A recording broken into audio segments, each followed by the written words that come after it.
All right, welcome, welcome, welcome. Let's see, is my sound working? I have a new mic today. I hope this is working okay. It seems to be.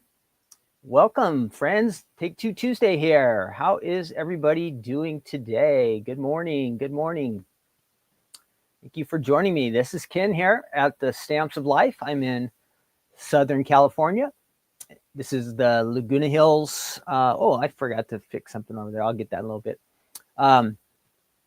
We're here in Laguna Hills, California, and this is Take Two Tuesday. Welcome, all of you. Let's see who's here. Grindelia, Damari, Debbie, Diane, Karen, upstairs, hobby room. Welcome, welcome. Great to have you all here. I hope your day is off to a great start.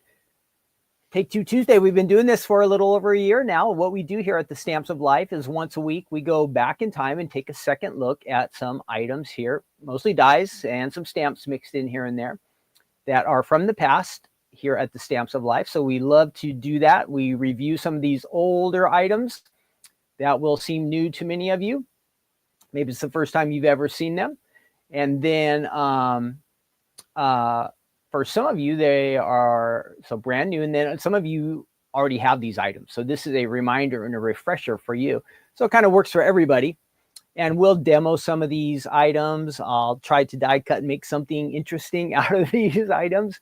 And we're going to have some fun today too. We'll have some chat and I do have I think a little short quiz for us to work on together. I'm going to need your help. And I tried to do this one that was good. I thought it was going to be a good idea, but it wasn't going to be. So I gave up on that one. But to kind of get things started here, we need a little icebreaker question. I want you all to get involved. It's real important. Let's let me turn this volume down. I'm hitting the red a lot, which means it's going to sound a little crazy. So I guess I'm getting too excited here. I'm checking the levels. You want to get as much yellow as you can, but not go into the red too much. And I'm just kind of touching that red. Let's see. So our icebreaker question, everybody, you have to answer this one, okay? You have to answer. Here's my question. Let me see. Yes, you guys, I saw somebody was asking. Stephanie is on HSN today twice, and I'll give you that information in just a second. Let's see. Where is all my cool stuff here that I have set up? No.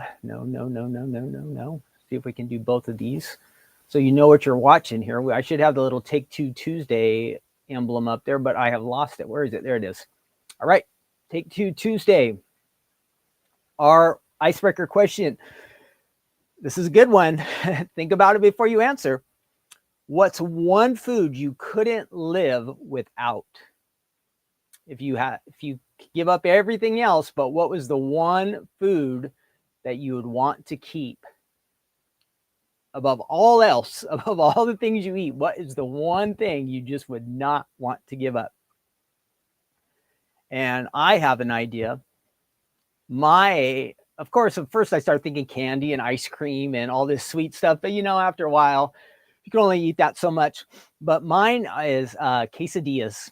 I love quesadillas because, of course, you can just make it with regular cheese, but you can add meat and chicken and all kinds of different stuff with it. So there is a good variety. But what are your answers? What is the one food you could not live without?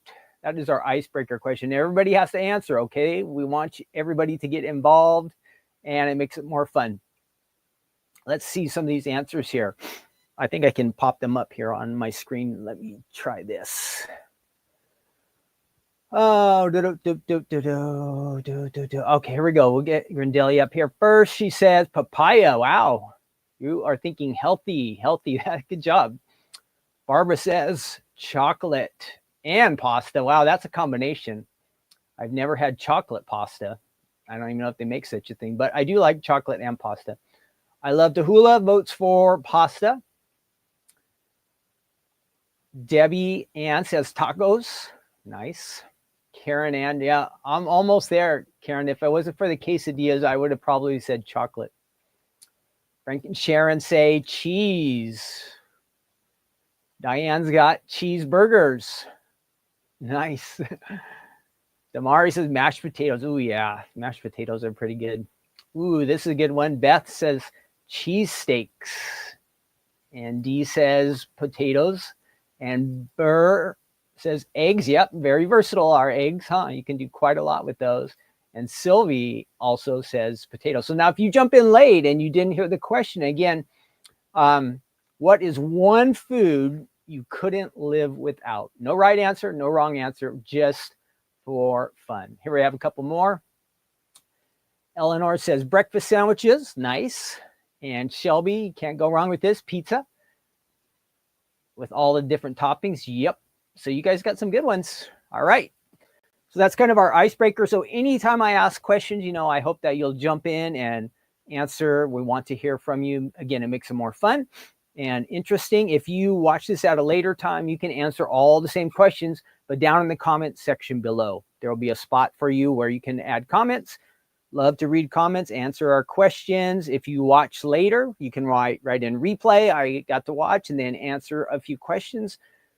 What else can I think about? Oh, let's go for our rundown for today.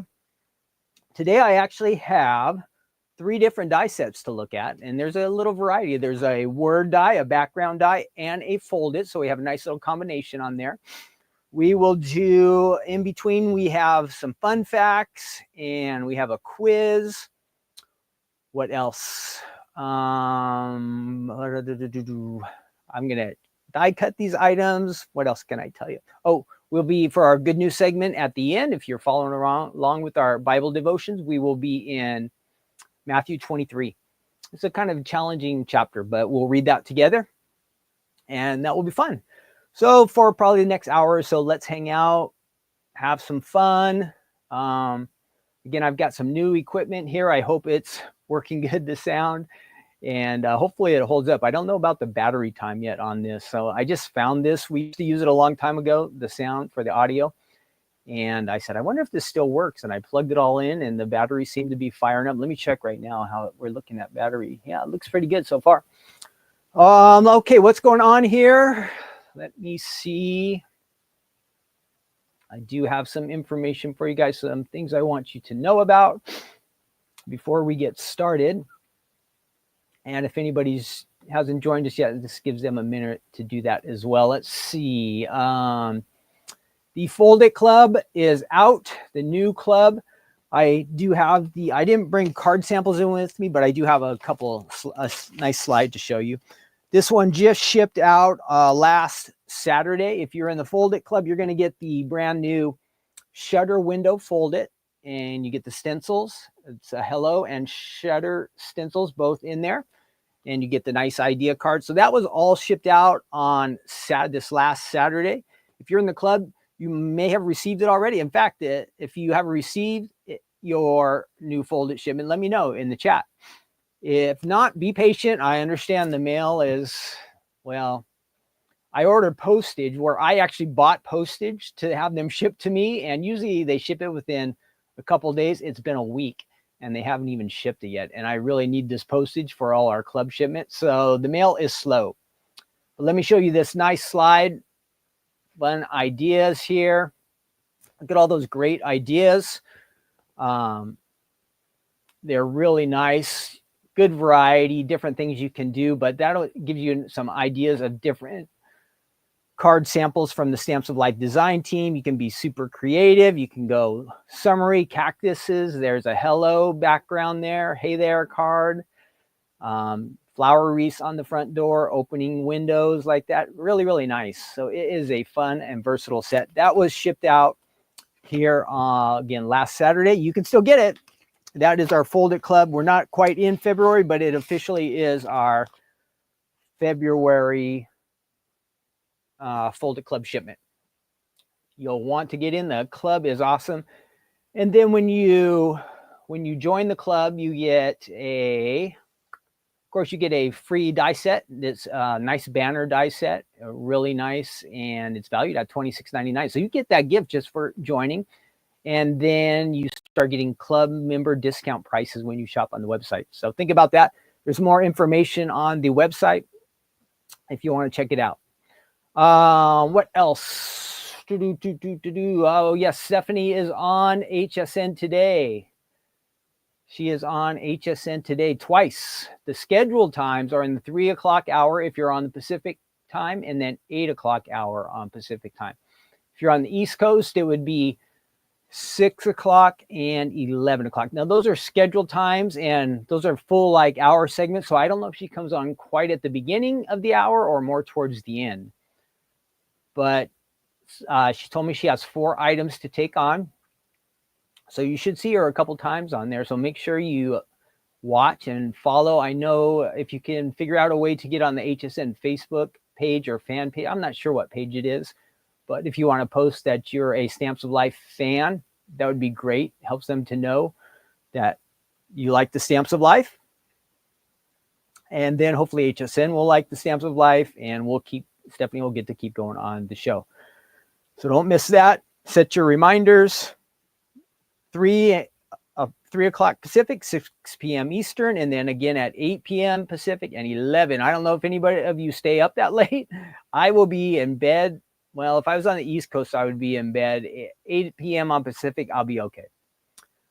What else? Oh, the big thing, if I set up a couple of posts, if you haven't seen them, during the crafting corner this week, we are going to do a special. It's going to be a live version of, I don't know if you heard, no, we did that one.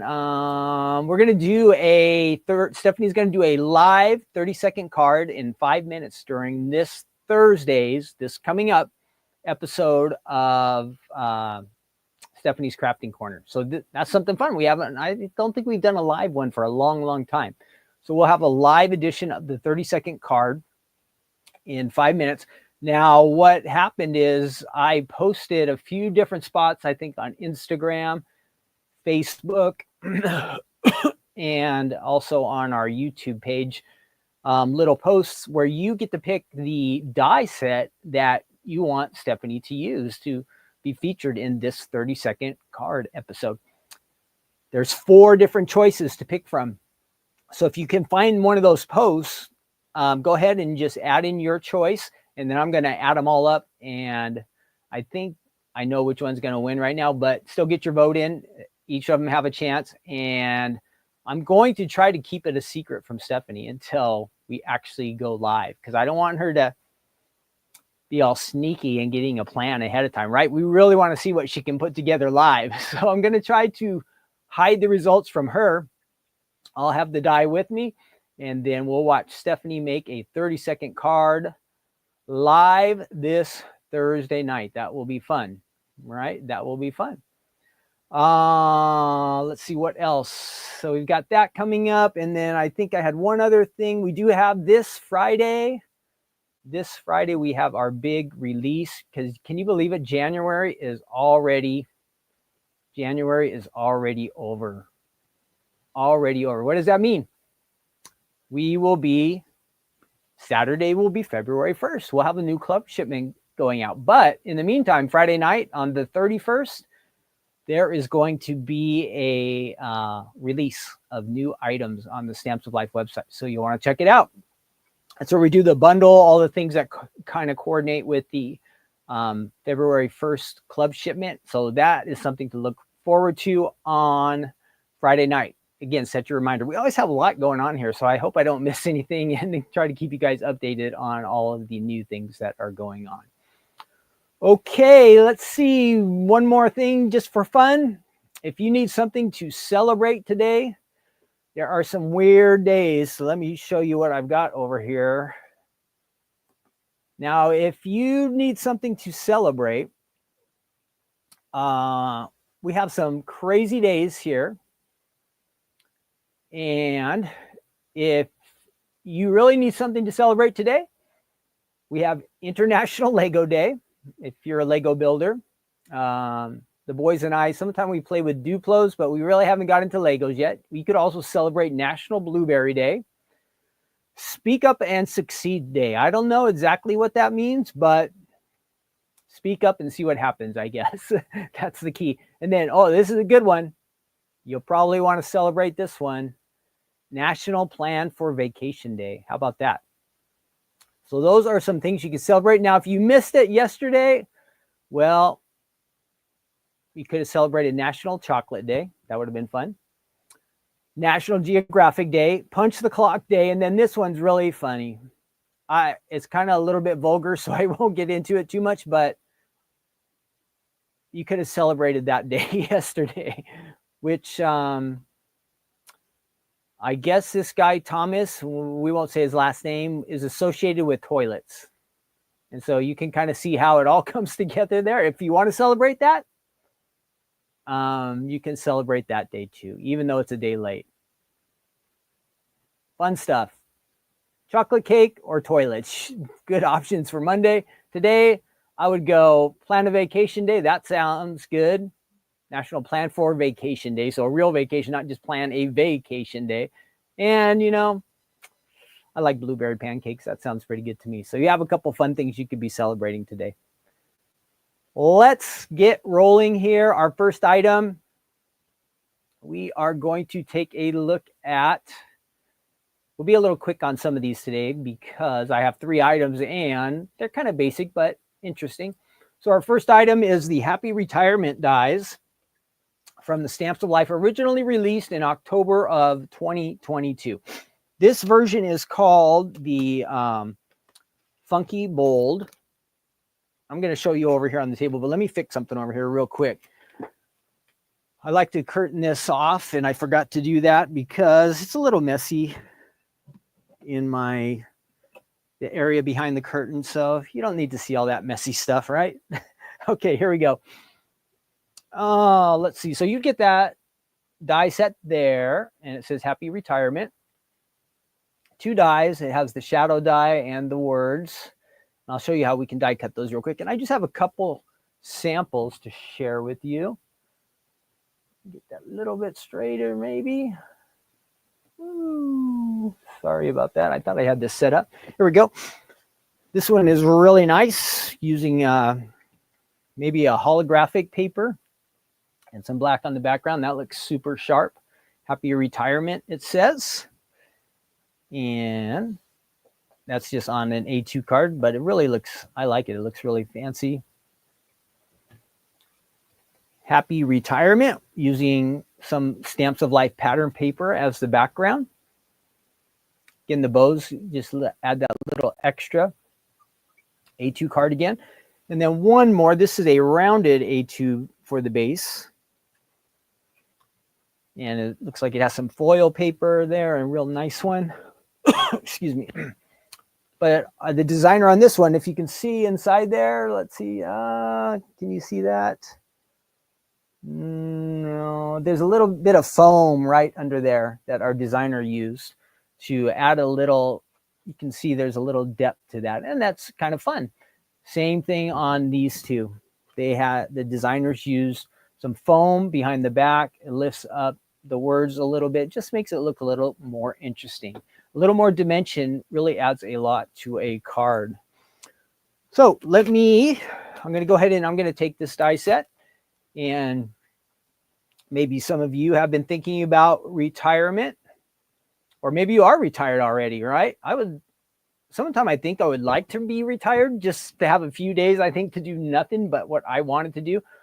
But at the same time, I think I might get super bored if I was retired. So for me, I kind of got, right now I got to keep working. And besides that, I have bills to pay. So if I don't work, the bills are not going to get paid. We do have some facts. I believe I have some interesting information. Where is it? Here's things to know. Now, some of these are, of course, we know when we're thinking about retiring, we have to kind of plan ahead financially, right? You'd have to be set, make sure you're able to have your debt real low and you're going to make enough money coming in. And then you think about having to think about your health stuff and what other kinds of basic things you'd want to have, like a will or a trust in place. All these things, planning for the future. So plan ahead, have goals and a budget and all that in mind. So that's kind of the basic things, but here's like some more fun things. So this is a sheet that has retirement information. It says, not everybody's ready, but here are 10 secrets that successful retirees know and practice. So we talked about number one, planning ahead. Then number two, let me see, maybe I can switch over to this. I think I can do it. Number two, and I'll switch over so you can see what I'm looking at. Not that. Number two says, stay healthy. Of course, that's a good plan, right? Stay healthy. Says successful retirees pay attention kind of to their physical and mental well-being. They exercise regularly, eat well, get enough sleep, and manage stress. How are you doing on all of those things? How are you doing on, let's see, let me pop myself. Let me ask you these. Tell me if you do good, if any of these you're not doing good at, tell me. Exercising, eating well, getting enough sleep, and managing stress. How are you doing on those? How are you doing on those? Yeah, Jane, awesome. Oh, after Jane worked 25 years and retired. Nice. So are you exercising regularly? I do that one. Eat well. Nope. Get enough sleep. I can function on the amount of sleep I sleep, but I probably should sleep more. Manage stress. I think I'm pretty good on that one. So I'm about 2 out of 4. I am about 2 out of 4. How are you doing? Do you exercise regularly, eat well, get enough sleep, and manage stress? Number 3, I like this one. Keep learning, it says. It says keep learning. Keep learning. I think that's important. Do you have any hobbies, or do you like to read books? It says travel to new places, take courses. Some of the time the junior colleges, or what other places? There's different places where you can take, sometimes libraries have courses, or you can even find lots of things on the internet now where you can get almost college classes on the internet and take them, and you can learn a lot. How's everybody saying? Grindelli says they do nature walks. Awesome. Good for you. Jane says TSO helps with stress. I hope we do. We try. So learn new skills and languages. I am trying to learn piano. That's what I'm working on. And kind of, well, working on an instrument or some kind of art thing, making cards. I think those are all good things. Be social. This is a good one. You can join a club. You can volunteer, attend events, like make new friends. I think those are all good things. We need to be around people. The more like isolated we are, the less good it is for us. So we do a lot of things at church.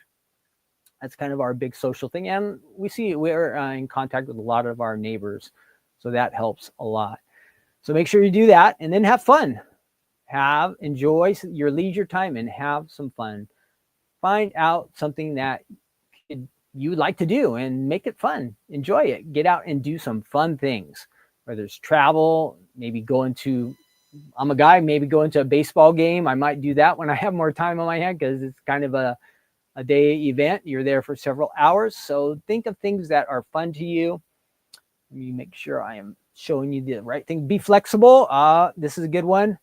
Successful retirees are adaptable and resilient. They can cope with change and uncertainty with a positive attitude. Ooh, that's good. Can you just go with the flow? It's really nice when things always go our way, right? But sometimes in life, things don't always go our way. And right now, even though I'm not retired, sometimes I face some things here and there, and some of the time I do pretty good. And then some of the time life can throw me off, and it probably bothers me more than I should let it. So I have to work on that. Stay curious, it says. Ask questions, seek answers, discover new things. I think we're back to learning. Appreciate beauty and wonder of nature and life. Yeah, wherever you live, there's beautiful things around. And if you're in the mountains or the desert, or maybe by a river or a lake, the beaches, parks, there are lots of fun, beautiful things to see. Give back. It says successful retirees are generous and compassionate. They share their times, talents, and resources with others. They also contribute to causes they care about and make a difference in the world. So that's good. If you're a good card maker, maybe you have some young kids around you in your neighborhood that would be interested in crafting. Maybe they've never done anything like that. So you have all the gear, all the stash of stuff that you could use. Maybe look into doing that. Share what you have with, I think, of kids first, but maybe you just have a neighbor who doesn't have a hobby or doesn't have an interest like you do. Maybe you could share that if you know that. Maybe there's certain things you know or skills. I have an older guy, a friend from church, who's real good at handyman stuff, and he has come to my house and done a couple projects. So I really appreciate his help. Sadly, I have not learned from him. I allow him to do what needs to be done, and I stay out of the way. But I would be smart to try to learn some of these skills. So if there's something you're good at, look at ways that you can share that with others. That's giving back. And then last, be yourself. It says be authentic and confident. God's made us all different, and we just have to believe. I'm not going to say believe in ourselves, but, just have confidence in yourself as far as just having like a humble spirit and a quiet spirit, and yet being friendly and caring towards other people. And that can really make a big difference in your life. And that's part of, I think, like just not isolating and shutting down, but look for ways you can reach out to your friends, your neighborhood, maybe another family, all kinds of different ways. God will use you if you want to be open to those things. So I hope you would look for that. So that's some good, fun things about being successful when you are ready to retire. Now without more yakking, let's go check these out. Here we go. Nope. You're not going to see any die cutting there. There we go. Now, 2 dies, easy to use if you have used word dies, and you can pick any color combination you want. I will pick out I like this. I have a purple and gold here combo that I might try. If you're a Laker fan, well, yeah, it is called purple and gold, but their gold is really kind of a yellow. But here I have a gold glitter paper and this is a grape, I would say grape pearl paper that we can use. So we'll run this through for the background. And if you're new to die cutting, you just take your cardstock, you place your die on top, you're going to run it through this machine. It kind of makes a sandwich, and the pressure of the machine, excuse me, will cause this die to push right into the paper and die cut it for us. So let's do that. And I'm going to get a little cough drop out here. Hang on 1 second, guys, because all of a sudden my throat is getting super itchy. I don't have a cold or anything, but something's going on. Let me turn off my mic for just a minute. And I'll be right back.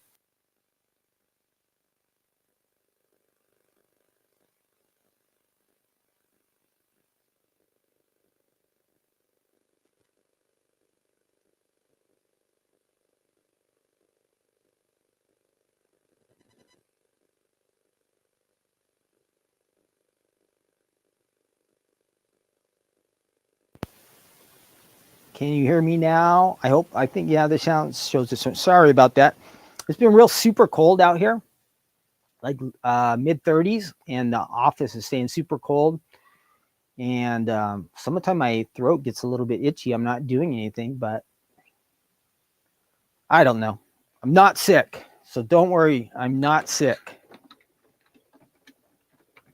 Okay, here we go. Let's get this through. And I think we can run both of these dies through at the same time. So let's give that a try. We'll run that through here. And then we'll get the actual words. Now, I'm not going to add, just for the sake of time, I'm not going to add adhesive paper to this, but you could. And that would make this easier to adhere at the end. But for now, we're just going to run these through and see what we get here. This would be a nice sentiment, just like we saw in the front of these cards. In fact, I'll show you what we're trying to get to, just so if you just jumped in, you know what we're making. This is the Happy Retirement dies. The Funky, it's called Funky Bold. And we have several different options in the Funky Bold. This happens to be Happy Retirement, so we've been talking about that today. Maybe you know somebody who's getting ready to retire or already has. You just want to send them a card and hope that they're enjoying their retirement. I think work is good, but when you know you don't have to work, maybe you just work because you want to, there's a big difference, right? So entire retirement can be really fun. As fun, I think, as you want to make it. Of course, I've never tried it, and I was just telling you earlier that I think I would get bored after a couple days, but that's where you just got to find things that you're interested in, use your time wisely, spend some time with other people, reach out. So I imagine if you retired, you could find a way to fill up your days. And some of the guys who I've talked to that are retired, I feel like they say that, yeah, I thought I was going to be bored, but now I'm busier than ever. They always tell me. I just can't imagine how that could be, but that is what they tell me. So I don't know if that's what your experience has been, but retirement does sound like a fun thing if you don't just end up sitting around doing nothing all the time, right? That would be boring. Now, I'm trying to be gentle with this so it doesn't rip, but this should all pop out of here pretty easy. I probably should have ran it through twice because this paper is a little bit thicker, but it is coming apart. I'm just trying to be careful not to tear anything. Almost there. All these things on the die cutting often seem to take a little bit longer than I expected. And then our videos go kind of long, right? But I think it'll be worth it. So let's see what happened there. All right. We've got our words out now. You see there's still these things didn't quite pop out. So let's see if we can do that with our paper piercer here. You can knock those out. And ideally, yesterday I did do this. We would have the adhesive on here. We'd be peeling that off. And oh, ow, that got me. That's the first time I think that's ever happened, that I got stuck by this little tool. Okay, let's see that one right there. A couple more. Thanks for your patience. I'm sorry this part is taking a little bit longer than I thought. I guess I must not have used this glitter paper yesterday, because it did take me a little bit of time to get the adhesive off, but I did okay with getting these little chads out of here. So a little bit longer, almost done, a couple more. All right. So almost all of our word dyes work the same. This Funky Bold has a little bit thinner lines, I think. And so the adhesive sheets would be nice. So there we had that, just like here on this card. And where did I do with my back? How could that be gone already? That's impossible. I just had that background. Give me 1 second. I have lost it somehow. Did it fall on the ground? No. Does anybody see this missing piece? I just cut this and it's gone. How could that be? Not there, not there. Let me put my tool away there. Dies I put off to the side. And I have 1, 2 cutting pads. Where could this be? This is crazy. Not under there. Well, I can't believe I lost that piece anyway. Well, you see what? You see it? It's right there. Can anybody see it? It fell right into this slot here. Ta-da! I was just about ready to lift up that machine, and then I saw it. How did it get down there? I don't know. I must have had it here, and maybe it tipped like that. Anyhow, wow. I thought I was going blind there for a second. I did miss a couple. Oh, they were there, but just hanging. Yeah, there we go. So the example I just ran through, that is a nice combination right there. And you could just add that to your card front just like that. That Chad just keeps wanting to hang out there. Now, I'll show you the ones I cut yesterday. We've got that. That's one example for us. And then again, the nice card sample that I showed you earlier. That's the pretty one. And remember, it has, the designer used some of the adhesive foam to give it a little 3-dimension. Fun idea. You could do the same thing. You just add some adhesive foam, make them into little squares, add it there. That would pop up on your card. And then yesterday, I made a couple of these other ones. Here is a nice basic one. Happy retirement. A couple normal cardstock colors. And then this one, a little mix of foil with a basic cardstock at the back. This was the one I did do the adhesive on. See how it's holding really nice.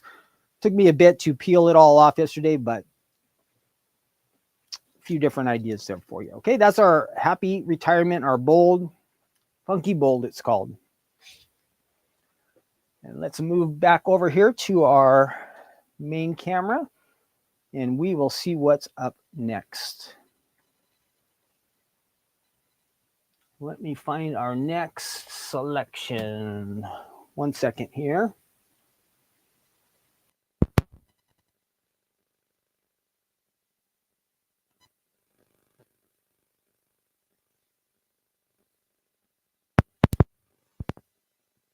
Back on me. Okay, there we are. Next up, we are going to look at, see who we have here with us. Jane and Lori. Hi, Lori. Damari's still here. Great. Yeah, you lose stuff too. It does happen. It does happen. Yep, Grandelia, things do disappear right before my eyes. Sad, sad, sad. Sad, sad, sad. I spend way too much time looking for things. I know we've talked about this before, but definitely too much time wasted looking for things. definitely. Let's see. We're moving on. So our next item, no, not that one, is here is our background die. This is called the Starburst Background. And it is from, when is it? October of 2020. So we're about 4.5 years old on this. So we're going back in time. I bet many of you have this one. This was a very popular one. These background dies are really, really fun. Let me show you the card samples. And this is where we're going to do our quiz here in a minute. And I will need your help. At first, I was going to do questions about stars. And right away, I knew I didn't know any of the answers. And probably some of you would know some of the answers, but I knew it was going to be a fail if we did that quiz. So I kind of found something that is star related, but not the stars in the sky kind of related, because there was a lot of words I had never even heard of, thought of. I was going to get every single one wrong. So I said, no to that one.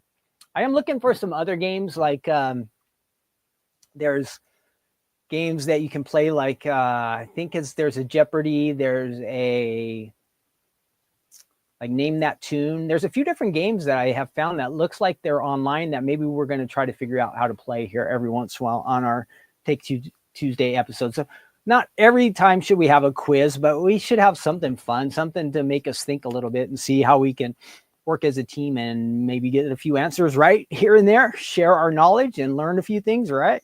Let's see. Let's jump over here. And I'm going to show you the Starburst samples. Oh, I did forget to show you the happy retirement on our website. So I got to make sure I go back to our website and check out that stuff. So this is really fun. The Starburst is a background die. Look at that. Simple, but so nice. A lot of good card samples here. Different ways you can decorate. It really looks like putting a foil or a good contrasting color behind there is really going to make those stars pop out. Here is a nice combination using white for the stars from one crazy bird to another. And then these last two are pretty sharp, kind of winter's Christmassy theme. We have our You Are Snow Much Fun, and that is on our designer put it on to a flip it card. So that's a good idea, something different. Very nice job. And then our last one, we have a snow globe with the nice backgrounds. So very, very, again, I think this is an easy one to do with the background. I'll show you how easy it is here in just a second. I want to show you this on the website, and I should have that accessible. So if you go to our website, there we go. You're going to see that nice card right there, right on the front. So I have some different samples here. Excuse me. Even then we see on the website, a couple of additional ones, but some of these I did share with you. That's the background. It has two dies.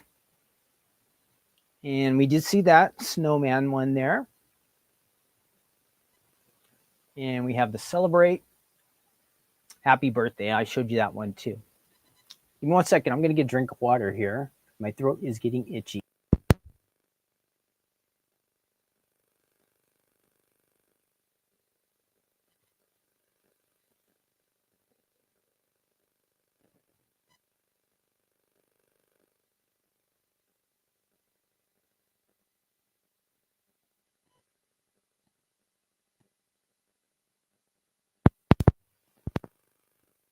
That water helped a lot.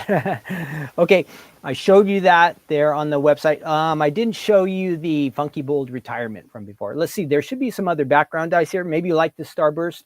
Maybe you're looking for something else. Here are a few options.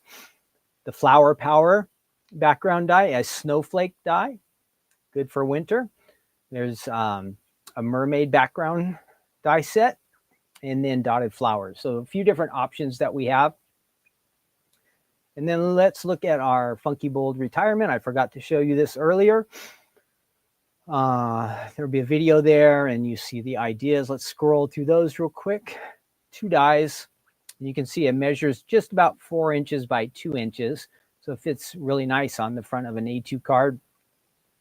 And you'll have some great samples here to look at as well. Happy retirement, cool sunglasses. I showed you that one. And whoop, I was going to say that is a white card, but there it shows up. Happy retirement. Happy retirement. So you see, you can use it with the background or without. That's another option. And then back to our main image there. Okay, we're back to Starburst. So I have the dies. Let's move over to our work table and check these out. When we come back, we'll do our quiz. Okay, we'll do our quiz when we come back. Here we go. So I have the two dies here. Now, if you were just to use this die by itself, it would basically emboss whatever cardstock you die cut into. It just kind of push into it, and it would cut out the little designs there, but it wouldn't cut out the edge. So you need to use it in conjunction with this outer die in order to add to your card front. So to work ahead of time, I already have a card base right here in kind of Valentine's-y color. Valentine's is coming up. So we have a nice dark red, maybe a strawberry cranberry as our card base. And I want to add something to the front of that card. Here we go. I have this nice, it is, I think it's called powdered sugar glitter paper. I believe it's a 10-pack. It's really nice. We're going to run this through here. I'm going to add the main die on top. And then in order to really cut it out, you have to have that second die that goes right around it. And if you wanted it to really be nice and perfectly in alignment, you'd want to use some washi tape to hold these two dies together. We're not worried about that right now. We're just trying to get a general nice front to this card. And I don't know, if you're not a big colorer, or maybe you're just running out of time, the glitter and the foils, that was a speed bump, a big speed bump. They really, really make a card really stand out. And I think in quick amount of time. I think I should have ran this through twice. Why did I forget to do that? I don't know, but I think twice would have been a better idea. But here we have our card front cut out, but you can see it has all these little pieces in there. So let's see if they're going to come out or not. And this is why I think I should have ran it through twice. They're starting to come out. This paper is a little bit thinner, so I imagine it should work, but it would have saved us a bit of time. Here we go. Now they're starting to pop out of there. They're definitely thin enough, but sometimes running it through that second time does help if you're not certain about how your die cut's going to come out. Getting there. This should look nice. We have the white against the red. It should really look good, but we'll see. So if you were thinking Happy Valentine's, you might want your words to be a nice dark red on top of this. Maybe you have some foil paper that you could use to say Happy Valentine's, or maybe it's a birthday card, same thing. On top of this, if you just had a nice, almost got them all. If you had a nice dark color, would look really good for whatever words you want to put on here. Now, my next thing is my paper piercer. Where did it go? I know I brought it over here and dropped it off. What did I do with it? Oh, gosh. This is terrible. This is terrible. I'm going to have to use these scissors because I don't know what I did with that. You should pop out real quick. No big deal. It's definitely somewhere around here on this table. It's not in my pocket. I remembered I almost stabbed myself with it, but other than that, It should be right here. I think I just threw it over here and maybe it went into the wrong slot. I have one of those little storage units here. So here we go. There is our front. And we want to adhere it to this card front here. Let's go ahead and get some adhesive on it.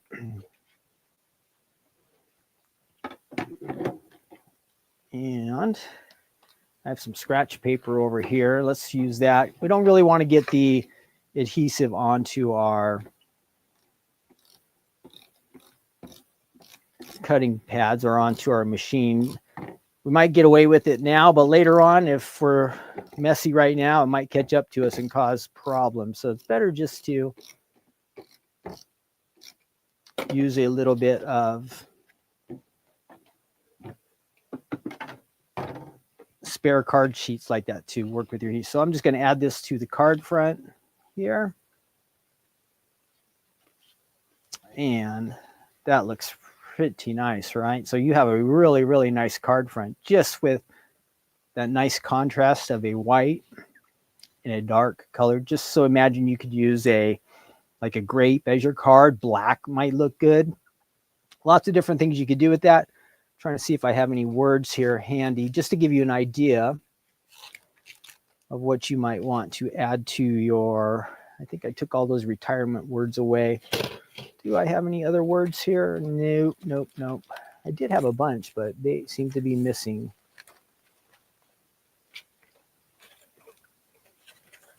I know I had shown this at a different time. You wouldn't want to use these colors, but it could be a congratulations card, your elephant. You'd want that little background to be maybe like a red or a white, one of those two. But just to give you an idea, just a couple little steps and you've got a nice card front based on this Starburst background die. Fun, fun, fun. I think you'll really enjoy that if you don't have it. Here's another sample of one I had cut out yesterday, which gave it kind of like a chocolate. This definitely is a Valentine's looking type. Now, of course, you would take this off, but yesterday I used like a chocolate on top of the strawberry, and you can have a nice look with that too. So different things you can do with that. You can use regular cardstock. You could use like a glitter or a foil. Lots of fun options with that one. All right, now that's a reminder for you if you have it. Versatile die set that you can use. Valentine's card, happy birthday card, get well card, thinking of you. Christmas time, this would be awesome. Those stars will look really good. We saw some of those winter cards. You have lots of great options, different things you can do with that. Starburst die set. And remember, it's A2. Oh, gosh, I didn't switch cameras. Oh, my gosh. Oh, no. Why didn't somebody tell me I didn't switch cameras? Ah, oh, darn it. Ah, I'm so sorry. I'm so sorry. I forgot to switch over the camera. How did I do that? I apologize. Let me go back over there real quick. And let me show you at least what I made. Oh, that was a fail.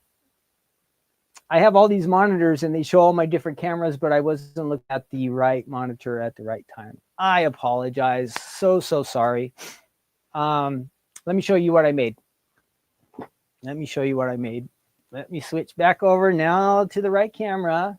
Okay, there it is. That's where I was working this whole time. Oh, I'm so sorry. So I had taken this nice A2 card base and I ran this through. And when you did nothing happening for a long time, I was over here poking out all the little chads from this thing. And then I took this sheet after I ran it through, made a real nice die cut, and I added it right to the top of this card. That is what I came up with. Now you can say, wow. I know before you didn't see anything, and I'm so sorry. I haven't done that fail in quite a while, being on the wrong camera, so I totally apologize. But using the I believe it's powdered sugar, glitter paper, I think it's called. Add that right to that top. Looks so nice. And then the other thing I was mentioning yesterday, I had worked with just some plain cardstock. And this is another option of, you'd line that up. If you put it on white, it would look like that. If you were doing just on the solid of the cranberry, you have that option too. So different things you can use with this card front. Super easy, super fun. Again, accept my apologies. I hope that while I was die cutting and just lost you doing my own thing there, that maybe you went and did something more exciting. Again, my apologies. I wish there was some way you guys could tell me, like a little pop-up would come up when you go, Ken, you're on the wrong screen. Every once in a while, it happens. I try to do all this right, but every once in a while I fail. So sorry. It was a nice card until I didn't show it to you. But anyway, you saw a glimpse there. And the Starburst dies are available on our website. Just type in Starburst, you'll find it. And again, if you already have it, this is a reminder for you to use it. Again, I think it's just a really super versatile one. Oh, let's get on to before we move on, we want to do our quiz. Yeah, Shelly, you might be, if you're on Facebook, you might be the only one. We have about 30 people watching today. I know last week we had almost 50. And that was fun. So we'd love to get the word out about Take Two Tuesday. If you are enjoying, you want to tell a friend or another crafter, we'd love to have them join us. It's just a chance for us to hang out and have some fun. It's pretty relaxed, and I think we have a good time together. Let's see, what are we going? Oh, our quiz. All right, this is how we're going to work together here. This is star-related questions. Now, not the kind of stars that you think of in the sky, because remember I told you again that I had thought about doing a quiz with star questions, and it was complicated and words I had never heard of and thoughts that I mostly was not familiar with. So I said, you know what? I think that's just going to be above my pay grade. So I hope this will make it a little bit easier for you. But I know I still need some help because there are some weird questions even here to do with stars. So let's check it out. I'm going to switch over to make sure I have my right camera, and let's do this quiz together. I think there's 10 questions. Let's see how many we think we can get right. Here we go. Oop, nope, we don't want that. Close. All right. 10 questions. We want to be 10 out of 10. So I'm going to watch the chat. You guys are going to help me. I'm trusting that you will help me get all of these right. So which popular board game for both adults and children is played on a board with a star-shaped pattern? Star-shaped pattern. Who knows? Do you remember playing any of these games? And it has a star-shaped pattern for the board. Who knows? Who knows? Pamela says Chinese checkers. Anybody else going to help us out? I'm with Pamela. Does anybody else guess? Yes. Deb says Chinese checkers. What brush did you use, Barbara? I'm sorry. What was the question? What brush did I use? Let me see if I can find your question. Brush. I'm not sure what you mean, Barbara, by what brush. How's the brush what brush did you use? What brush did you use? Trouble, yeah, trouble might have. Chinese checkers, everybody says. Okay, we're going to go with that. Chinese checkers. We got to get that one right. Okay, next. The star fruit is a popular tropical fruit enjoyed the world over. What is another name for an interesting star-shaped wonder of nature? I have never heard of any of these. So we know the star fruit, but does anybody know if any of these have to do with a star? Oh, Barbara, the bits of paper, I was trying to use one of those rolling brushes. And I got most of them out, but there was a few I had to, since I lost my paper piercer, I just used a small pair of scissors. Does anybody know what is another name for this interesting star-shaped wonder of nature? Does anybody know this one? This is a little bit tougher. Yeah, center of apple, but yes, Nancy, that's right. When I was doing the Chads, I had one of those rolling bristles. I don't know what the word is for it, but I ended up using scissors because I lost my paper piercer. So what is another name for this interesting star-shaped wonder of nature? The other name for the star fruit. Does anybody know it? No idea. Vera says kiwi. Everybody's no idea. This is a tough one, huh?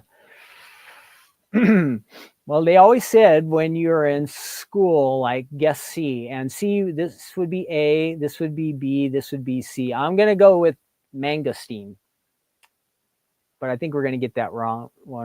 So we're in trouble. In the 1977 film Star Wars, an artificial planetoid is built by the evil empire. What's the name of the planet-destroying orb? Is it the Star of Doom, the Evil Star, the Death Star, or the Star Destroyer? Oh, Grindelia, you should have told me that before. Now you said, we missed that one now. I'm going to see if they'll let me switch it. Grindelia says carambola. Did you search Google to get that one? I guess it's kind of cheating, but we're going to do it. Does anybody know Star Wars? Are there any Star Wars fans? Nope.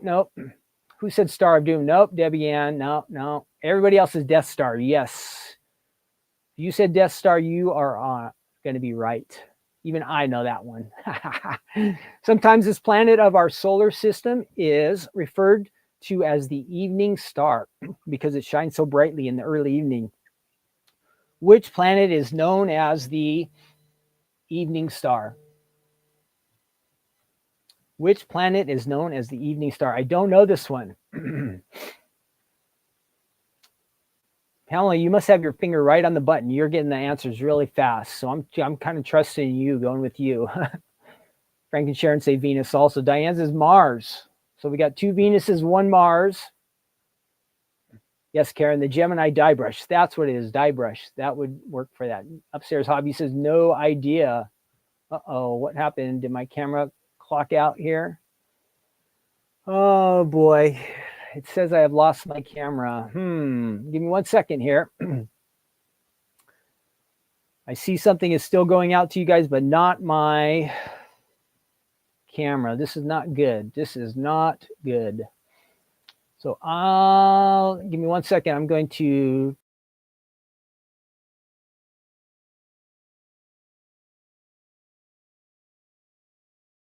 now. So let me see what is going on. Give me 1 second. I think I am going to go with Venus. Oh, there we are. We're back. I think I clicked it wrong.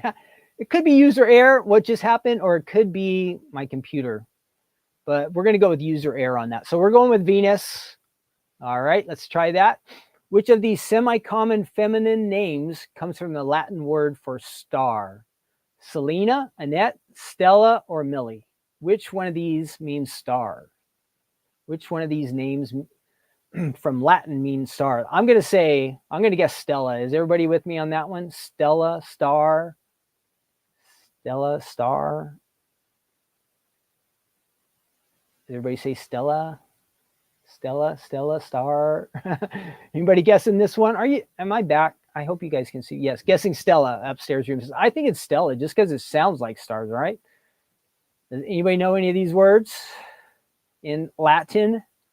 I'm guessing Stella also. So let's go ahead. Let's give it a try. It sounds the most like star.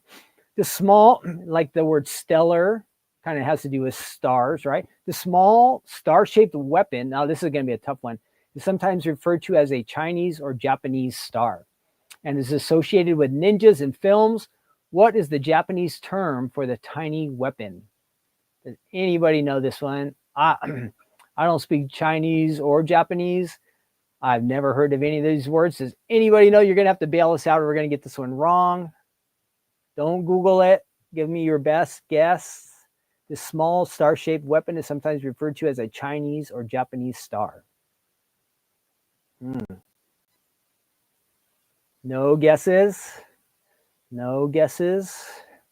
I can't read the words. Oh, I wonder if I can make this a little bit larger. Hang on. The answers are shuriken, daimyo, boken, and ippon. If any of you speak Chinese or Japanese out there, you might be able to help us, but let me see if I can make this a little bit larger.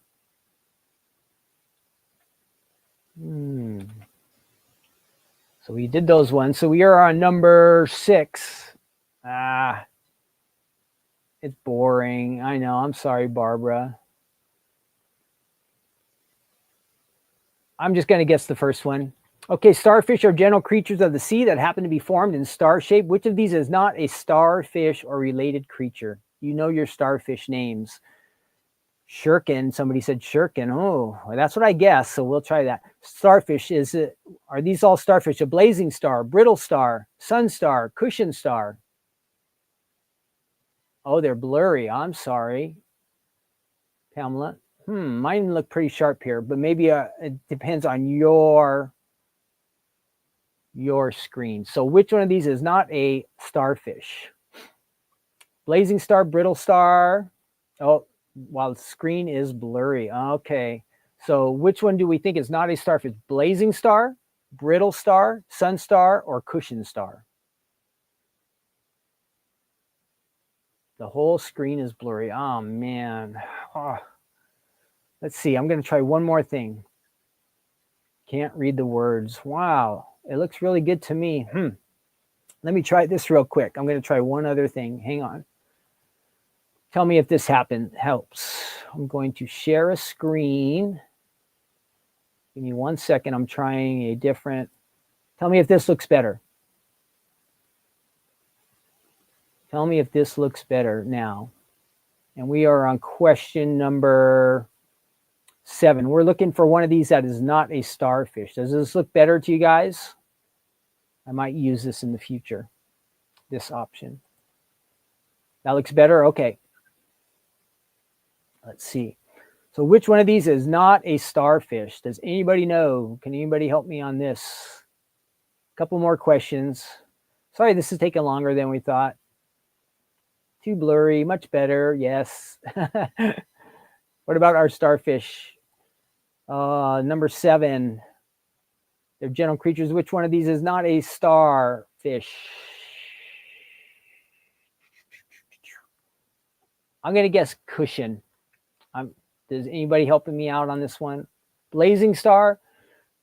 Cushion sounds weird. I'm going to guess cushion. I'm going with this one. If we get it wrong, it's on me. The Star-Spangled Banner? Next question. Star-Spangled Banner is one of the most often heard tunes in the United States, especially if one happens to be a sports fan. Who wrote the song? Who wrote the lyrics for the national anthem of the United States? Anybody know this one? Julia Ward Howe, Stephen Collins Foster, Francis Scott Key, John Philip Sousa.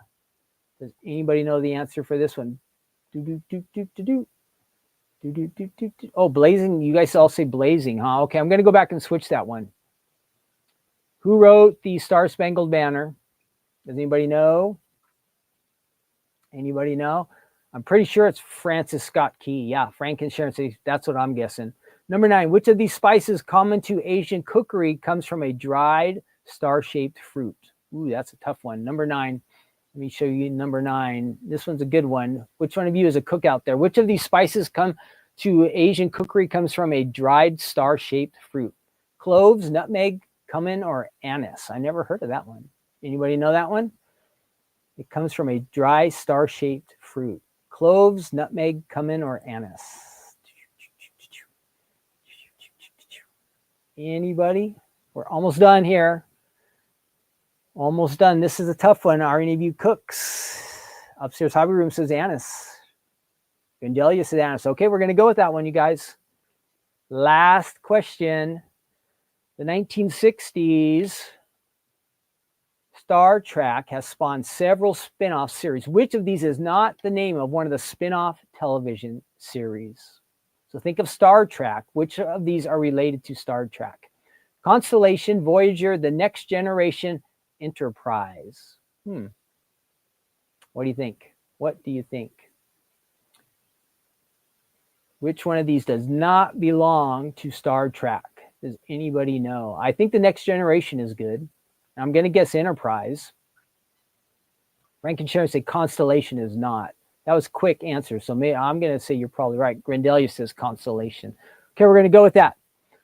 All right, I'm going to review these real quick. I think I have answers in for all of them. I was hoping this was going to be a better quiz than it is, but we did 10. And we're going to submit our answers. And we're looking good so far, guys. Now, I did this on the other screen, all the answers, so you don't get to see. You know what? We got, you're not going to believe this. We got 10 out of 10. 10 out of 10. That's pretty good. 10 out of 10. Not bad. 10 out of 10. Can you believe that? 10 out of 10. Thank you, everybody, for helping. If it would have been just up to me, we would have missed at least 2 or 3. So some of you bailed me out on some of those because I went back and I changed them from the original answer. So based on my original answers, maybe 70%, but all of us together, 100%. That surprised me even. I didn't think we would get 100% on that one, but we did. Okay.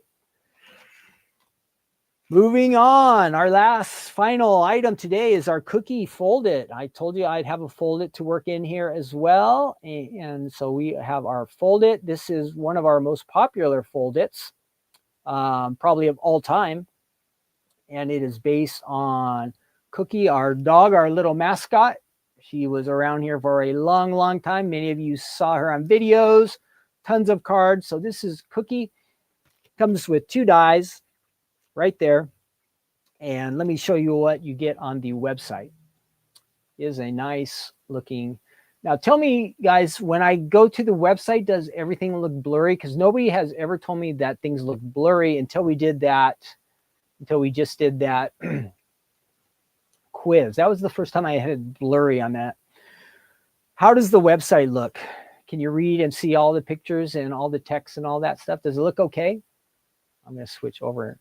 Does this look okay to you guys? Yes, says Grendelia. Okay, so for some reason, there's something different about the website that we just saw and the Stamps of Life website. So there must be some kind of like quality now Pamela says blurry and Nancy says blurry too. And now I lost my, that keeps just clicking off. A little blurry. Okay, so it is blurry. Does it normally look blurry to you? Or just today? Just today. Looks fine to me, Vera says. Nope, can't read the text. Now the text might be hard to read, especially if you're like on a phone, or if you're on a phone or watching on something small. If you're on a bigger computer, it might work better. Hopefully you can see these images, 2 dies and a ton of great card samples. There's the little cookie with a big cookie, little cookies in the basket. And there's the 2 dies you get. We also have some other Fold Its. Again, I'm hoping you can see all of these, that they show up pretty well. And a bunch of cookie and dog related. This is our first one, Cookie dies with the Birthday for Cookie. Maybe our most all-time popular stamp and die set. And there's some add-ons for friends. That's all. If you just type in Cookie, the folder will come up and all that will be right there under it. Let me show you now the samples. Even the Stamps of Life is blurry, Frank and Sharon say. Okay, so this is not working good. Next time I'll work around it and I will use my other computer. So I think I can fix that one. So I will try in the episode to make sure we don't get such blurry website stuff, because that's no fun. You want to still be able to read the words. Let me show you a few samples I have here. The cookie is nice because you can kind of paper piece with it a little, and you can also just use the full die cuts as well. So let me show you what I have. Again, it's a Fold It. A Fold It, and you can use, can be top fold or side fold. I'll see if I have a side fold option. Don't worry, be happy, says Cookie. And that one opens up there. Got a fun little donut on the front. Happy birthday. So these last couple ones, again, have been side open. Happy birthday, and it's got the little birthday cake on there. That looks nice with some blending there on the edges. Really, really nice looking folds on the top. And there's our big cookie with little puppy cookie. That's a nice combo. If you already have the stamps, you can add that, the stamp and die set. That works really nice with the larger Fold It. And our last one with the cute little strawberry basket. Really, really nice cards. I like all of these that I just showed you. And that is a top fold. I'm very thankful for you, it says on the inside. Very thankful for you. And of course, you can add your little sign off there on the back, your personalized stamp. So we have that. Okay, now this time I'm going to move over to the table and I'm going to make sure I switch the camera right. Camera 3 with our workstation, and I'm going to switch it over. There we are. I did it this time right. Okay, here we go. The samples were nice, don't you guys think? I'm blurry now too. Oh man, things are going a little pixelated too. Ah, darn, you are blurry, Ken. I think something's going on with our internet here. Then if everything is starting to get blurry, that is my guess. How does this shot look? How does this shot look on our overhead camera?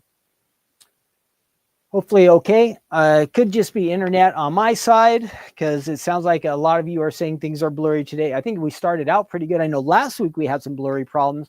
So what I did was I shut down all of the computer and restarted everything. And it looks like we started off well, but now things are not maybe quite as good as we like. So if it's not showing up too well right now, this is being recorded. Hopefully the recording will be a little bit better.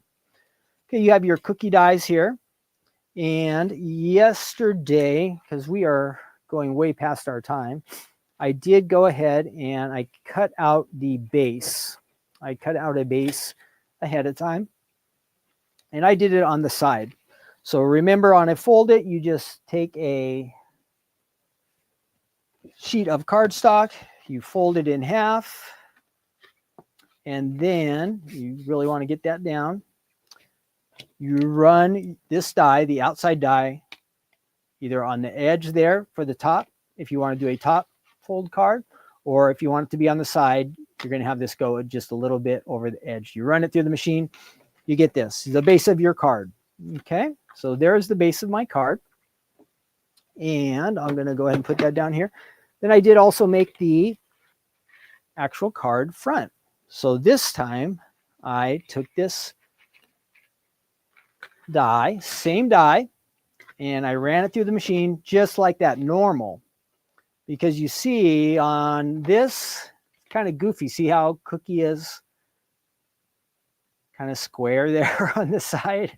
Like she got a little buzz cut or something, and her hair got trimmed. Like maybe if I was giving Cookie a trim, maybe one side would be all crazy like that and the other side would be nice. So we can't have that. That's why we run this through here one time through, and it produces us a nice front. So we're going to add that, adhere that to the top. You see the straight line is gone now. We have the nice curves. It's all balanced out, no straight edges. So let's go ahead and add that to the top. And then we will run this piece through here. Okay, I will show you how to do that. And I'll have to use a different color just so it stands out a little bit. So let's get some adhesive on this. And I don't have my scratch paper. Let's do it. I'm trying to maintain good habits. So hopefully if you guys follow along, you'll go, you know, I remember that Ken said, go ahead and spend a little extra time. Put some scratch paper under your work so your machine, your mats don't get all sticky and gooey. So that's what we're doing. We could have tried to do it without, but just being safe. That's a tip of the day. Okay, so there is our cookie card, kind of plain. Nice, thanks. We have this nice inside piece. Let's see, what color do we want Cookie to be? We're going to add a little color to this card. She could still be white, but I want this to stand out a little bit so you can see something different. And maybe if I have a licorice sheet here, we don't want Cookie to be dark blue. Here we'll do a gray. This is probably Storm. Cloud would probably be better, but I'm just using what I just grabbed right away. Going to go ahead and put our cardstock in and face down. This is the inside. And it would be possible, I think, if you used an adhesive sheet on this, it would all hold together pretty nicely. But, which is one option, you could just have all one color. And then we saw some of the designs where the designer just kind of shaded some of the edges of the cookie die cutout, which is great. But you can also kind of piece this together. So this is what we get. I'll show you. I ran it through the machine and we'll pop that out over here. Get this nice die. But you see how it all comes in pieces. If you had done adhesive, I believe an adhesive sheet would hold it all together. But just to give you some ideas, it's going to paper piece. You can add different colors to the nose. You can mix and match. I have half a bow here and a little tail there. So you can see it's going to cut out different pieces. We have some of the tops there. I did cut out some yesterday as well. So these colors don't necessarily mix and match together, but just to give you an idea of what you could do. There's that one. I lost part of the bow. Where did we go? There's our cookie. So if this was your cookie card, and again, these colors are a little bit too close together. That should go on this side, I believe, right?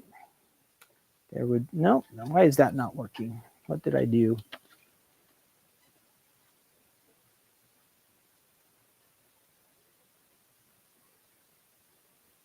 Let me see. How does that die fit on there? This should be all piecing together, but I think I have things backwards.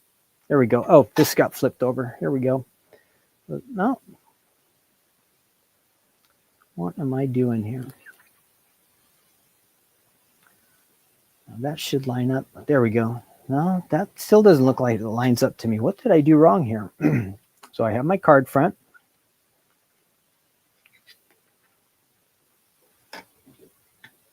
I got to figure this out, why this is not going together. So that goes inside there. Perfect. And, okay. I just got it the wrong way. There we go. Okay, so the cookie goes on there. Making sure I piece this together. There's, oh, the face is at a little bit of an angle. That's why. So that will go up that way. And then you would have the bottom. That would piece onto there. But you can, of course, just do one solid color. If we had kept it all together, that would have worked out great. There's a little bit of overlap there, and I'll show you. Let's see. Do I have any of the other colors that would work that I had yesterday? Nope. All the other little pieces are missing. But we saw how the bow will cut out and the little hairs up on top. Those can be added. You can mix and match. Let me show you where it's done better on one of these cards, because I am not piecing this together as nice as it should be. So you can see you could have the dies that we just ran through. If you wanted a red bow, you would just run this die through just this portion here. You could create a red bow. In fact, let's see if we can't do that real quick, just to show you it can be done. My cookie is looking a little goofy just because I should have done a lighter color to show you, but I wanted to give you that contrast. So we're paper piecing.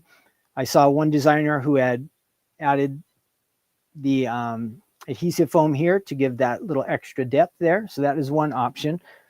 Let's see how we can make that little bow. So let's get a piece of this cardstock here. And we're going to go ahead and run this through. Where is our die? And of course I did find my paper piercer at least. We're going to pop those extra pieces out. And that should pop out there. So you see there's part of the bow and the center of the bow as well. And then we have these little pieces up here at the top, just kind of really hanging in there. Okay, I got it all cleared out. Let's go ahead and run this through. And we just want the little edge. We're just trying to get the bow. If you're not familiar with paper piecing, you just run the same die through several different times. It's probably your best option. And you use different colors of cardstock. And you can then take the pieces that you have cut and you can kind of pair them together in different combinations and get different looking images in the end. So we're going to do that. And I just mainly want the bow. Looks like some of the face will be cut on here, but I just want you to see. Whoops. A little squeaky. Sorry. Okay. And so we have our bow there. Whoops. I didn't even do it that great. What did I do here? Oh, it got into white. We're going to go ahead and pop that off. And you see how it creates just the bow there for us. This is white because I had some backing on there that was white, some of the adhesive sheet. And you could take this little bow, one piece. Maybe if I flip that over, will it look red? Another piece there. And of course you wouldn't want her hair to be red, but there's an example of how you could get the bow. So just like you see the bow here on this little cookie, this bow is available when you run this through using a different color. So if your dog was white, you wanted a red bow, you're going to have to run that through separately to get that color. The bow could be any color you want. Maybe you want it to be purple or black or yellow. You have all kinds of different options with that. Again, our designer here gave this a little bit of depth and they use adhesive foam. And you can just kind of see how the pieces kind of overlap a little bit. That's how they chose to do it. See if I can show you what that would look like. So on our card front, we would have the cookie there. And do I have the other one just so they really contrast a little bit better? We're almost done here. Oh, darn. Back to missing pieces again. What did I do with that? Oh, there we are. So say we had cookie here with a gray face and a brown bottom. Not quite the best color combination, but it would set kind of right there underneath. And you can almost make it overlap just a little bit like that. So it would really look nice with that extra depth that we were talking about. Again, you just have to have the right colors to make it work. These dark colors with the white background is not going to look good. But to see, so you can see how it kind of pieces together, just imagine that little red bow up there at the top. All right, that is our cookie fold it die set available on the Stamps of Life website. Again, it was one of our most popular dies, I would say, of all time. So I definitely think you are going to have it. Let's see. All right, we are wrapping it up there. Hopefully you like those items. How do I look now? Am I still blurry? Give me an update. I hope I'm not blurry still.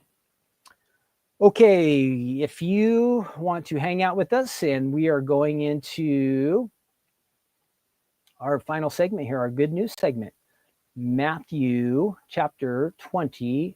And let me get our verses changed around here. We want to hide that one. Great. Give me 1 second. I left my Bible over here. Ooh, where is it? No, I didn't bring my Bible. Oh, I'm going to use the tablet. That's what I'm using. Okay, tablet. All right, Matthew chapter 23, if you're following along with us. This is a bit of a challenging chapter in that Jesus kind of really We often think of Jesus as being super nice and sweet and kind, but here he is dealing with these religious guys, and he's gonna kind of lay into them.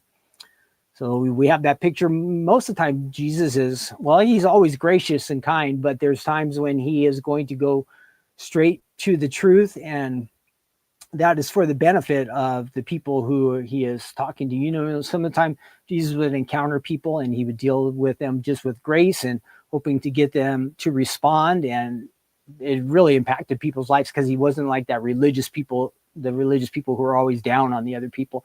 He was for these people who realized they needed God's help.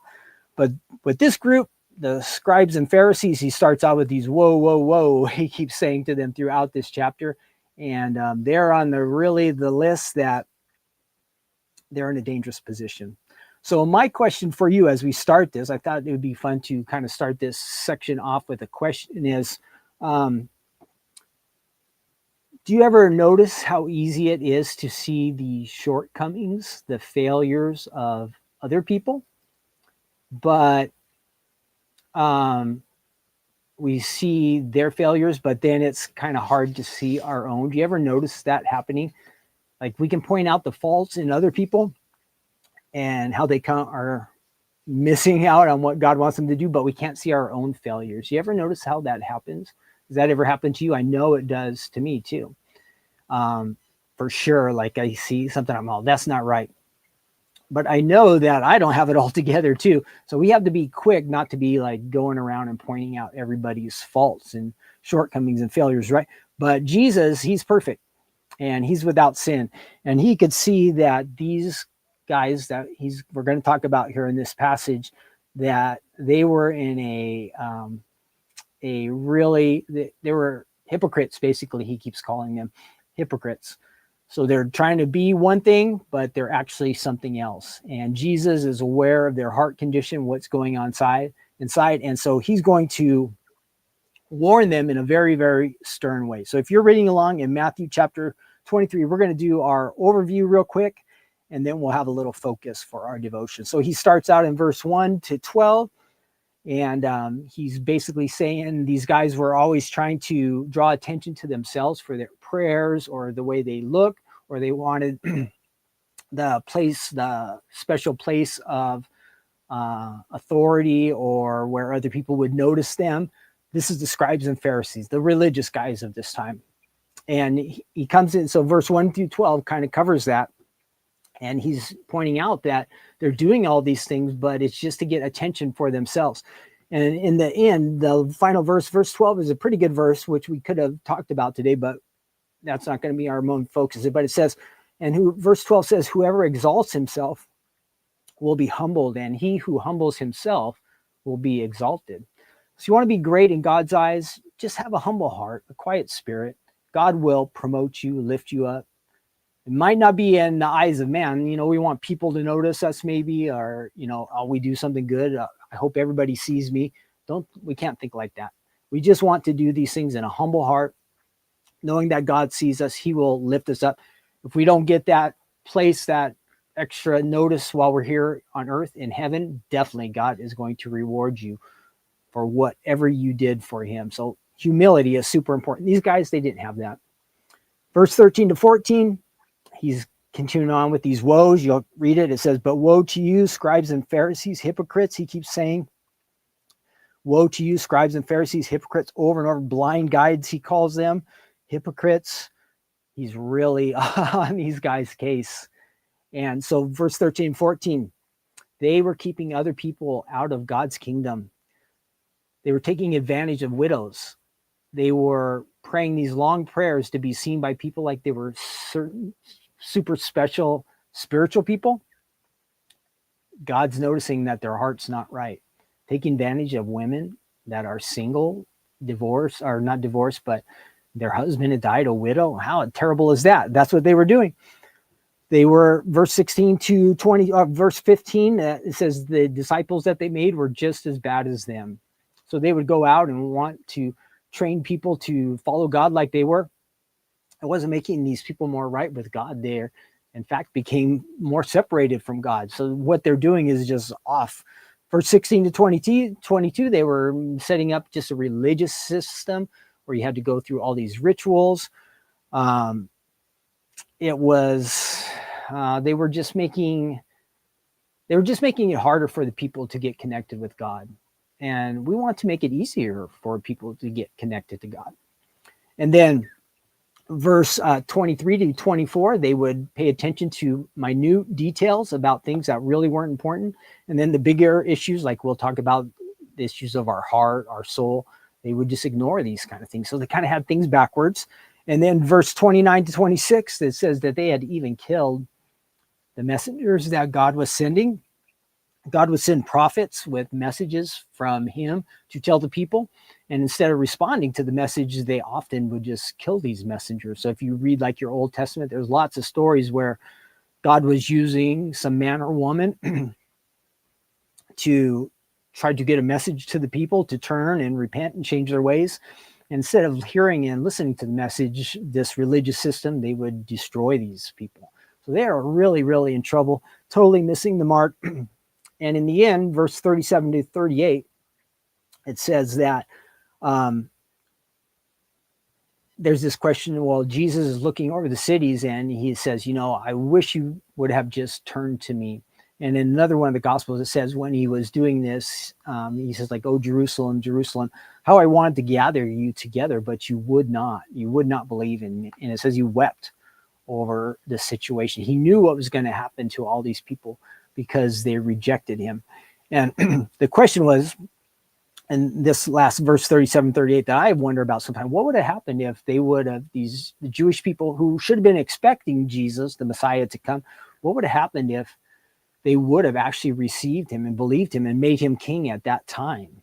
I often wonder about that, how history might have been changed for this group of people, for the Jewish people, if they had just believed in Jesus at this time rather than rejecting him. So you kind of have to think about that. When you go through the rest of their history, it kind of really throws things off. They really end up struggling and going through difficult times. If they would have just believed in Jesus at this time, what would their future might have been? We'll never know. And it doesn't seem like it was a possibility that they ever could have, but it just makes you wonder if they would have believed in him and trusted him. Okay, so what we want to look at is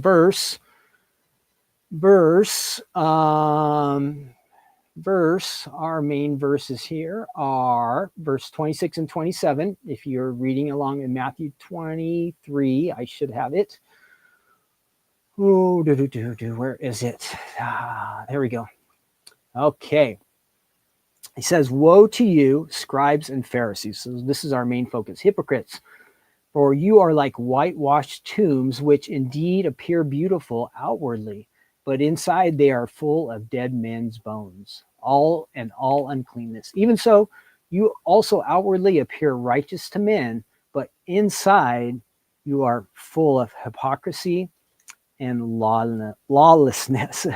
So we've talked about this before as we've gone through this gospel.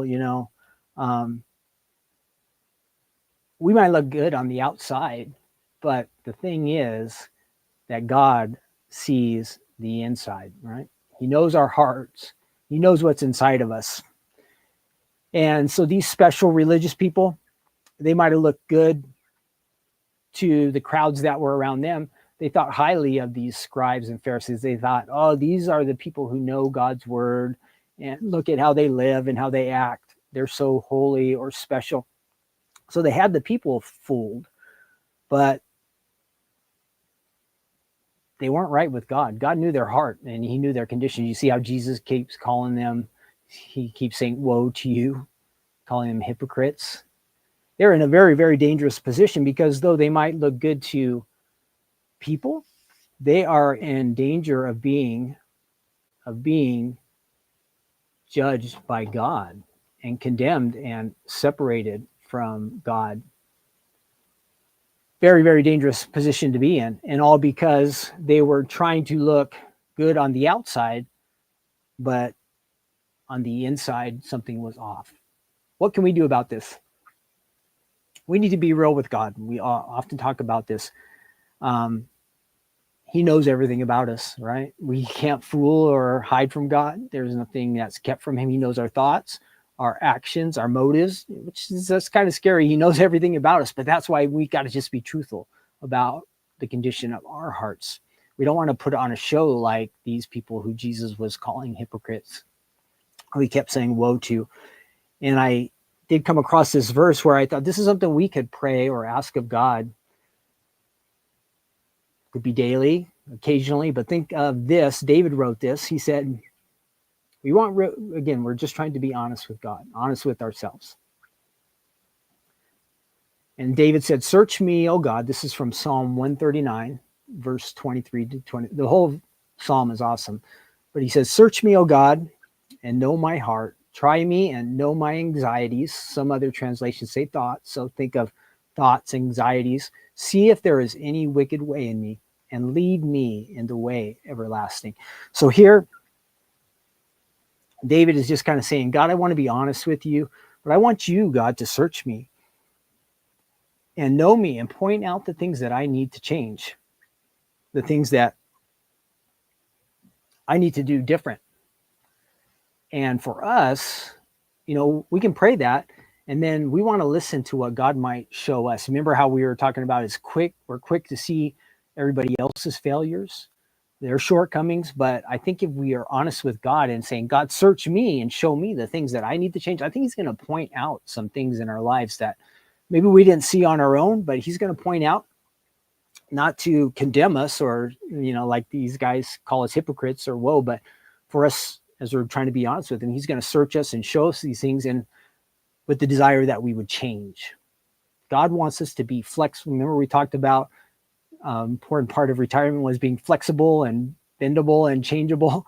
God wants us to be like that. We can't be so rigid and so stuck in our ways that we can't respond to God when he wants us to change or do something different. So really gives that some thought, because if we're willing to change and be honest with God, you know what, we're going to be, in the end, we're going to be a part of God's kingdom. And that's where we want to be, right? We want to be a part of God's kingdom. These people, this religious group, these scribes, these Pharisees, they were in danger of being excluded from God's kingdom, all because of hypocrisy, putting on that show on the outside, trying to act like one thing, but on the inside, things are not right. We never want to be in that position where outside everybody thinks we're doing good, we get praise from people, but inside God is saying, hey, I know things are not right, you need to change. The people in this passage that Jesus was condemning, they weren't changing. We still have the chance to change. It brought me to just one last story. Today in our men's, we have Tuesdays, we have a Bible study at our church, and we have a lot of guys there. They always have a lot of great insight and fun stuff. But we were in Genesis chapter 4, and it has to do with Cain and Abel. And the passage, it's just like these guys. Cain, he brought something to God as an offering, and God didn't accept it or receive it for some reason. There was something wrong. We don't have the exact details, but it seems like there was a condition in Cain's heart where he was not right with God. And when God rejected his offering, it made him more angry and upset. And it says, like, his countenance fell. And at that time, God gave him the option. He said, hey, if you want to do good right now, Cain, you have the opportunity to do that. You can change your life, the direction that you're going. But he also said, if you continue on the way that you're going, things are going to get worse for you. He said, like, sin is knocking at your door. It's going to cause you greater and greater problems. Well, what ends up happening? He doesn't change. He rejects God, and then he goes out and he kills his brother. And so you can just see kind of how the building up was of that in that story. So the same problems that Jesus was encountering about 2,000 years ago, about 5,000 years before that, about 3,000 to 4,000 years before that, there's this guy Abel who kind of had the same problem. He acted like on the outside, he's trying to worship God, give God an offering, but in the inside, on his inside, something was wrong. It's funny how things don't really change that much. So you have several thousand years ago, somebody with a problem, not willing to change.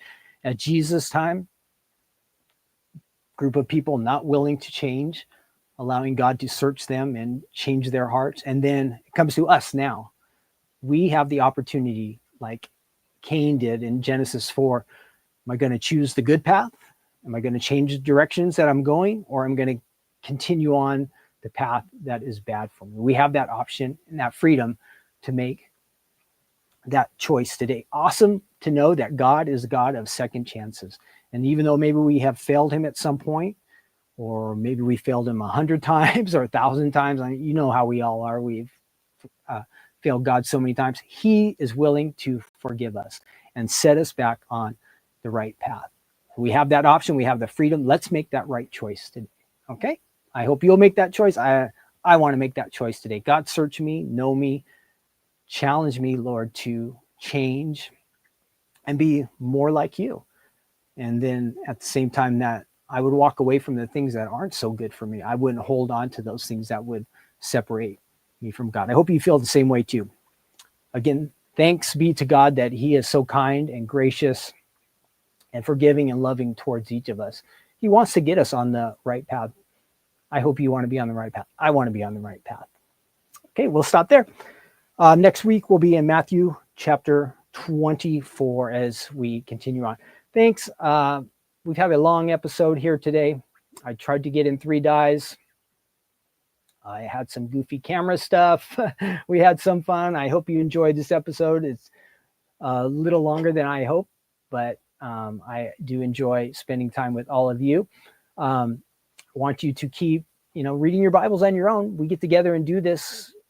It's great, one time a week for our good news segment. But I hope that as we open up God's word and see how great he is and how much he loves you and me, that it would inspire you to want to read more about his love for you. And the best way you can do that is opening up your Bibles. So for me, I want to do that more, and I want to hear more about God and how good he is to me. I hope you have the desire to experience that as well. What else? Don't forget that Stephanie is on HSN. We are just a couple hours away, 3:00 on Pacific time, and then 8:00 on Pacific time.